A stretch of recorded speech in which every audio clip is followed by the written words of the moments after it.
સામાન્ય રીતે જમ્મુ કાશ્મીરનું નામ પડે એટલે તમને દાલ લેક, હરિયાળી, લીલુંછમ આકાશ, ઠંડક અને બરફ યાદ આવતો હોય. એક મિનિટ, તમને જાણકારી એ આપી દઉં કે આજકાલ જમ્મુ કાશ્મીરમાં ગરમીનો પારો 45 ડિગ્રીને પાર પહોંચી ગયો છે. જી હા, બિલકુલ અમદાવાદની જેમ જ 45 ડિગ્રીએ જમ્મુ કાશ્મીર તપી રહ્યું છે, જેને કારણે માણસો જ નહીં પણ મૂંગા પ્રાણીઓ પણ હેરાન છે. આવો જમ્મુ કાશ્મીરની ઠંડી વિશે નહીં, ગરમી વિશે જાણીએ અને જોઈએ આ વાત.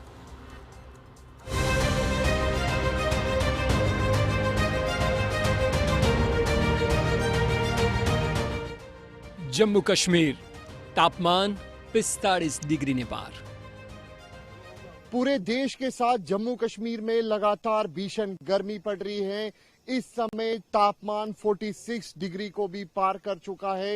मैं मौजूद हूं जंबो जू में और यहां पे आप देखिए कि गर्मी से बचने के लिए किस तरीके से इन बेजुबान जानवरों को राहत मिल सके, उसके लिए यहाँ पे जू इंतजाम की तरफ से अलग अलग जो कदम है वो यहाँ पर उठाए गए हैं. तस्वीरों में आप देख सकते हैं कि किस तरीके से जो यहाँ पर पानी है उसके जरिए कुछ राहत इन बेजुबान जानवरों को मिल सके.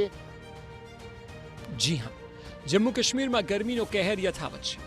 તાપમાન અમદાવાદમાં હોય એટલું 45 ડિગ્રી સેલ્સિયસને પાર કરી ગયું છે, જેને કારણે માણસો સાથે પ્રાણીઓ પણ હાંફી રહ્યા છે.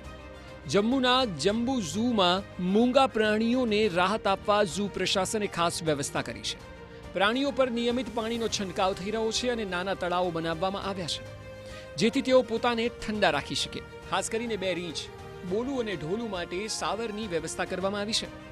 ઝૂમાં કેટલાક પ્રાણીઓના બાડામાં એર કન્ડિશનર પણ લગાવાયા છે અને પાણીયુક્ત ફળો ખવડાવાઈ રહ્યા છે. जैसे कि हम भी ह्यूमन बींग से हमें भी गर्मी लगती है, तो हमें भी क्या चाहिए, वाटरी जो न्यूट्रिएंट्स, वाटरी जो फ्रूट्स होते हैं, तो हम भी वही इनको प्रोवाइड करते हैं. क्योंकि अभी हम खाने में जैसे इनको खीरा जो ये लाइक करते हैं, खीरा हो गया, वाटरमेलन हो गया फ्रूट का सोर्स जिसमें ज्यादा वाटर है, ये वाटरमेलन देते हैं.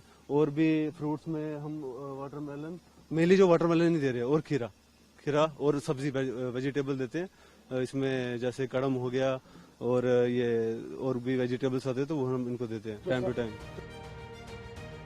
બીજી તરફ હવામાન વિભાગે આવનાર દિવસોમાં હીટવેવની ચેતવણી આપી છે. જૂનના ત્રીજા અઠવાડિયામાં મોન્સૂન જમ્મુ કાશ્મીરમાં પહોંચવાની શક્યતા છે, પરંતુ તે પહેલા કેટલાક વિસ્તારોમાં આંધી અને હળવો વરસાદ થઈ શકે છે. પ્રશાસને લોકોને અપીલ કરી છે કે બપોરે 11 થી 4 સુધી ઘરની બહાર ન નીકળો અને ગરમીથી બચવાના પ્રયત્ન કરો. જો કે તમારા શહેરમાં પણ આવી જ ગરમી હોય તો તમારે પણ એટલી જ સાવચેતી રાખવી જરૂરી છે. અંકિત ભટ્ટ, TV9, જમ્મુ કાશ્મીર.